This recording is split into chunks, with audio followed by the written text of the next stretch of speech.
अस्सलाम वालेकुम dear students. मैं डॉक्टर आसिम महमूद और आप देख रहे हैं डॉक्टर आसिम लेक्चर सीरीज़ मेरे यूट्यूब चैनल पे। अच्छा, आप लोग काफ़ी दिनों से मुझे फरमाइश कर रहे थे कि मैं आपके साथ जो है वो एमसीक्यू की प्रैक्टिस भी करूं, तो मैंने काफ़ी इस पर सोचा और लाजिम मतलब आपकी बात है, रखनी तो है।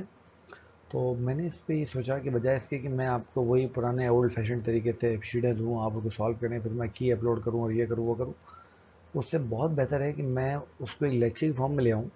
उसमें कुछ मैं एमसीक्यू अपने रखूँ, कुछ एमसीक्यू में मेरे पास जो रिसोर्सेज हैं मैं वहाँ से उठाऊँ, जो अच्छे टिपिकल अच्छे एमसीक्यू हों, जो आपको मज़ा है, चैलेंज करें आपको करने में।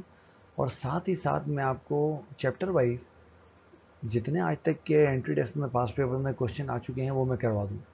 तो आज ये जो हमारा पहला वाला जो लेक्चर है, जो कि एमसीक्यू लेक्चर है, इसमें ये तीनों चीज़ें आपको मिलेंगी। और आज हम बात कर रहे हैं फर्स्ट डे के चैप्टर नंबर 3, और चैप्टर नंबर 3 है हमारा एंजाइम का। तो आइए शुरू करते हैं। अच्छा, इससे पहले कि आप ये एमसीक्यू सॉल्व करना शुरू करें, प्लीज़ मेक श्योर करें कि अगर आपने मेरे चैनल को सब्सक्राइब नहीं किया तो इसको सब्सक्राइब करें, ताकि और नोटिफिकेशन वाला जो आइकन है उसको ज़रूर प्रेस करें बेल को, ताकि जैसे जैसे मैं नए लेक्चर और नए एमसीक्यू लेक्चर अपलोड करता जाऊँ, वैसे वैसे आपको वीडियो की जो है वो इन्फॉर्मेशन मिलती जाए और आप जो है जम के पढ़ाई कर सकें। तो बेटा प्लीज़ डू सब्सक्राइब, और सिर्फ खुद सब्सक्राइब नहीं करना है, आपके साथ जो आपके जितने फ्रेंड्स हैं, जितने दोस्त हैं, उन सब से भी करवाना है। तो आइए शुरू करते हैं। बाकी मुझे आप जानते ही हैं, मैं डॉक्टर आसिम महमूद हूँ। मैं असिस्टेंट प्रोफेसर हूँ एनाटॉमी का सलमान रोशन मेडिकल कॉलेज में। क्या क्या मैंने किया हुआ है वो आप देख ही रहे हैं, बस छोड़िए उसको। अल्लाह ताला ने बड़ा नवाजा है, बहुत कुछ करने का मौका दिया है। तो आइए शुरू करते हैं। तो जनाब अली, ये हमारा पहला सवाल आ गया है। अब मैं सवाल पढ़ूंगा, जब मैं सवाल पढ़ के ऑप्शन पढ़ के ख़त्म कर चुकूँगा तो आप वीडियो पॉज करेंगे, उसके बाद उसके जवाब अनुवाद लिखेंगे और इसका जवाब मैं आपको वीडियो की डिस्क्रिप्शन में दे दूँगा। ठीक है, चलिए आइए देखते हैं। A teacher in his class told a student that it would take many days for a meal we take to digest by our body, but it digests within few hours due to the presence of, यानी एक जो खाना हम खाते हैं वो को digest होने में कई दिनों का टाइम लगे, मगर ऐसा नहीं होता, वो बहुत जल्दी डाइजेस्ट हो जाता है। और आपने पे करना है कि ऐसा क्यों होता है। अब आप समझ गए होंगे क्यों होता है। A, by the presence of carbon dioxide, B, by the presence of oxygen, C, due to the presence of phosphoric acid, D, enzyme molecules, और ई, फाइबर प्रोटीन। अब ये सवाल यहाँ पे पॉज कीजिए वीडियो को, सवाल के जवाब लिखिए और फिर आगे चलिए। एंड में जो डिस्क्रिप्शन में जवाब है उनसे आप इनको मैच कर लीजिएगा। राइट, ये बहुत ज़बरदस्त क्वेश्चन है और ये मैंने कैम्ब्रिज बायोलॉजी से उठाया है। इसमें किसी भी केमिकल रिएक्शन के 4 स्टेप होते हैं, उनमें 3 यहाँ शो किए हुए हैं कि एक रिएक्टेंट है एक्स और वाई, और वो एंजाइम ई की मदद से मिलकर प्रोडक्ट जी बना रहे हैं जेड। अब इसमें आपने गेस करना है चौथा स्टेप कौन सा है। ये आप पढ़िएगा, बहुत ज़बरदस्त एमसीक्यू है, बहुत मज़ा आएगा आपको सॉल्व करेंगे। तीसरा, discovery of ribozyme related with a pair of biochemist that is, यानी जो राइबोजाइम डिस्कवर हुए इसको हम रिलेट करते हैं एक बायोकेमिस्ट के पेयर के साथ। और पेयर कौन है। A, Sidney Altman and Emil Fischer, B, Thomas Cech and Sidney Altman, C, Friedrich Wilhelm Kuhne and DD Woods, D, Emil Fischer and Daniel Koshland, E, Daniel Koshland and Friedrich Wilhelm Kuhne. Again हमारी practice, यहाँ pause कीजिए, जवाब लिखिए और आगे बढ़ जाइए। Now you are given a task to choose one combination of enzyme and substrate in which both can denatured by high temperature, यानी आपने उस एंजाइम को चूज करना है इन ऑप्शन में से जिसको और उसकी सबस्ट्रेट को, दोनों का अगर हम हाई टेम्परेचर देंगे तो वो डीनेचर हो जाएंगे। बहुत मजे का सवाल है, ध्यान से सॉल्व कीजिएगा। ए, अमाइलेज, बी, इंसुलिन, सी, लाइपेज, डी, प्रोटीएज, ई, थायरोक्सिन। चलिए अगला सवाल देखते हैं।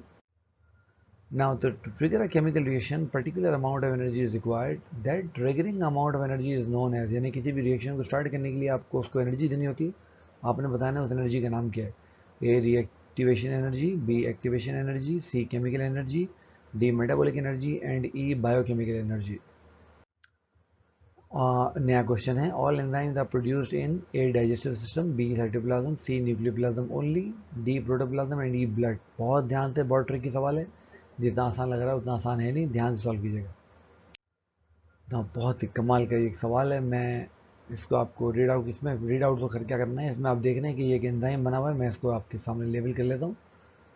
ये आप इसके अंदर देख रहे हैं, ये एक एंजाइम मॉलिक्यूल यहाँ पे आपको बना हुआ नज़र आ रहा है, ये एंजाइम मॉलिक्यूल है। और उसके साथ ही साथ आप देख रहे हैं कि यहाँ पर बहुत सारे जो है इसके इन्होंने 4 सबस्ट्रेट मॉलिक्यूल बना रखे हैं। आपने तय करना है कि मॉलिक्यूल ए, बी, सी और डी में से जो सबसे सही सबस्ट्रेट मॉलिक्यूल है वो कौन सा है। Alright, then we have another question. You will instruct your junior college student about enzyme except, यानी आपका एक जूनियर कॉलेज स्टूडेंट है, वो आपके पास एंजाइम के बारे में इंफॉर्मेशन लेने आया है, आप उसको सब कुछ बताएंगे, एक चीज़ जो नहीं बताएंगे वो क्या है? A. Enzymes are specific in nature. B. Usually enzymes are protein. C. Enzymes are produced in nucleus. D. Enzymes do not utilize in reaction.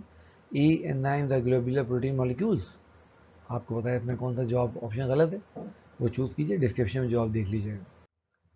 Okay, Emil Fischer propose, Emil Fischer ने क्या प्रपोज किया? बहुत ज़बरदस्त biochemist थे, Nobel award भी इनको award किया गया था। A. Discovery of ribozyme, B. Lock and key theory, C. Induced model, D. Properties of enzyme, E. Active site model of enzyme activation. नया सवाल, बहुत ही एक कमाल का सवाल है और आपने उसको बहुत ध्यान सॉल्व करना है। इसमें इन्होंने एक एंजाइम का जिक्र किया है जो कि 75 टू 85 डिग्री सेल्सियस पर काम करता है। अब आपने इन चारों ग्राफ को देखते हुए ये चूज़ करना है कि इनमें सबसे बेस्ट ग्राफ जो है वो उस एंजाइम की एक्टिविटी को कौन सा रिप्रेजेंट करता है। और बहुत ही मज़े का सवाल है, बहुत ध्यान सॉल्व कीजिएगा, बहुत अच्छा सवाल। Now, in an assignment given to a molecular biology class, a student made poster of enzyme. एक assignment दी गई एक molecular biology class को, उसमें एक student ने poster बनाया enzyme का। He highlighted the protein part of enzyme and labeled it as, उसने जो protein part था enzyme का उसको अच्छी तरह highlight किया, वादे किया और उसको नाम क्या दिया? A. protein enzyme, B. conjugated enzyme, C. prosthetic group, D. apoenzyme और E. cofactor। अब आप उसके जवाब दीजिएगा। Now, what will happen if apoenzyme combine with prosthetic group? यानी अगर apoenzyme prosthetic group से मिल जाएगा तो क्या होगा? ठीक है, A. protein enzyme will form, B. conjugated enzyme will form, C. prosthetic group will disappear, D. apoenzyme becomes cofactor और E. cofactor turns into hollow enzyme। सही जवाब आपको मालूम है, आप इसके जवाब दीजिएगा। एक और बहुत कमाल का एंजाइम सवाल आ गया, इसमें आप देख रहे हैं ये एक एंजाइम है, मैं इसको मार्क कर लेता हूँ, ये हमारा एंजाइम है और ये इसकी सबस्ट्रेट है और ये एंजाइम और सबस्ट्रेट की जो शेप है ये उस वक्त है जब हमारे पास जो पीएच है हमारी वो 7 है। अब ये आपसे पूछ रहे हैं कि आपने उनको बताना है कि अगर इस पीएच को उठा के हम 13 पे ले जाएं तो एंजाइम और सबस्ट्रेट के साथ जो है वो क्या होगा। बहुत अच्छा सवाल है, इसको ध्यान से सॉल्व कीजिएगा। Right, specific temperature required by an enzyme to work properly is termed है, आपको पता है हर एंजाइम को काम करने के लिए एक स्पेसिफिक टेम्परेचर चाहिए, आपने बताना है उस स्पेसिफिक टेम्परेचर को हम क्या कहते हैं। A. Suitable temperature, B. Maximal temperature, C. Ideal temperature, D. Optical temperature, D. Optimal temperature। ध्यान से सॉल्व कीजिएगा। Right, while discussing chemistry of enzymes, your teacher in class told you that the action of dash can be reversed by increasing the amount of substrate। यानी आपकी class में discussion हो रही है enzyme के डिफरेंट फैक्टर्स की और में से आपके जो सर हैं उन्होंने बताया कि इनमें से किसकी एक्शन को हम रिवर्स कर सकते हैं अगर हम अमाउंट ऑफ सबस्ट्रेट एंजाइम को बढ़ाते हैं। A. Competitive inhibitors, B. inhibitors, C. activators, D. non-competitive inhibitors, E. coenzymes। ये तो कुछ सवाल थे जो मैंने आपके साथ अपने शेयर किए और कुछ मैंने जो इधर उधर से उठाए थे वो शेयर किए। अब हम देखते हैं कि हमारे पास जो पास्ट पेपर्स हैं उनमें कौन कौन से क्वेश्चन इस चैप्टर के ऊपर आ चुके हैं। याद रहे हमारी किताब बायोलॉजी की जो इस वक्त आपके हाथ में है ये चेंज हुई थी 2003 में, तो आप और इसका जो पहला एंट्री टेस्ट हुआ था वो हुआ था 2004 में। तो आपको एंजाइम के चैप्टर के जितने भी एमसीक्यू मिलेंगे वो इसके बाद ही मिलेंगे, यानी 2004 के बाद मिलेंगे, उससे पहले नहीं मिलेंगे। राइट, तो 2008 का क्वेश्चन है, which of the following enzyme alter the structure but not the atomic composition of substrate by moving group from one position to another in one molecule. अब ये जो पुराने एडिशन थे किताब के उसमें एंजाइम की क्लासिफिकेशन थी जिसमें एंजाइम की 6 क्लासेस थे। ये जो अभी का हमारा एडिशन है उसमें मौजूद नहीं है, तो आप कर सकें तो ठीक है, नहीं कर सकें तो जो आप डिस्क्रिप्शन में इसका देख लीजिएगा। ओके, 2009 क्वेश्चन है, the location of an enzyme where substrate binds is called, मतलब ये तो बिल्कुल ऐसे जैसे मैं आपसे आपका नाम पूछ लूँ कि एंजाइम में सबस्ट्रेट जहाँ लगती है उसको हम क्या कहते हैं। A. Binding site, B. Reaction site, C. Allosteric site, D. Lock and key model, E. Active site. Right, question है 2009 का, the function of enzyme is to, enzyme क्या करते हैं। A. causes chemical reaction that would not otherwise take place, वो reaction करवाते हैं जो उनके बगैर नहीं हो सकते। Change the rate of chemical reaction, chemical reaction के रेट को चेंज कर देते हैं। Change the direction of chemical reaction, जो केमिकल रिएक्शन की डायरेक्शन उसको चेंज करते हैं। Raise the energy of activation, energy of activation को बढ़ा देते हैं। E. None of the above, या इनमें से कोई भी नहीं। इसका जवाब आप दीजिएगा। नाउ 2011 का सवाल है, holo enzyme consist of, holo enzyme किस चीज़ से मिलकर बनता है। Apo enzyme and prosthetic group, B. Pro enzyme and prosthetic group, C. Co enzyme and prosthetic group, D. Pro enzyme and apo enzyme, E. Apo enzyme and co enzyme. इसके जवाब भी आप दीजिएगा। नाउ 2012 क्वेश्चन है the biological catalyst are called. देखिए ना कितना मुश्किल सवाल आपसे पूछा। अच्छा एंट्री टेस्ट के ना आप लोगों को फियर बहुत है। आप जब एंट्री टेस्ट के पेपर देखेंगे तो आप ये देख के हैरान रह जाएंगे कि एंट्री टेस्ट ओवरऑल बहुत सिंपल होते हैं, बहुत सादा होते हैं, बशर्ते ये कि आपने पढ़ा हुआ। अब अगर किसी ने पढ़ा नहीं होगा भाई तो उसको तो मैं अगर उसका नाम भी पूछ लूँगा तो शायद वो भी ना बता पाए। तो जैसे वो हमारा एक क्लास फेलो था बायो केमिस्ट्री के, हम लोग फाइनल बायो दे रहे थे, सेकेंड ईयर एमबीबीएस की बात है। तो वो फ़लस्तीनी था और वो कोई पढ़ के नहीं आया। तो सर उसके बाद गए, सर ने उससे पूछा कि टेस्ट ट्यूब दिखा के व्हाट इज़ दिस। उसने कहा आई डोंट नो। फिर सर ने एक रिएजेंट उठाया एक बॉटल में, सर ने पूछा व्हाट इज़ दिस। उसने कहा आई डोंट नो। फिर सर ने एक इंस्ट्रूमेंट उठा के उससे पूछा व्हाट इज़ दिस। उसने कहा आई डोंट नो। तो सर ने अचानक उससे एक सवाल किया, सर ने कहा व्हाट इज़ योर नेम। उसने कहा आई डोंट नो। फिर कहते हैं oh no no no I am Abdul Rashid, Abdul Rashid. तो जो पढ़ा नहीं होता वो अपना नाम भी भूल जाता है ना, तो आप ऐसा ना कीजिएगा।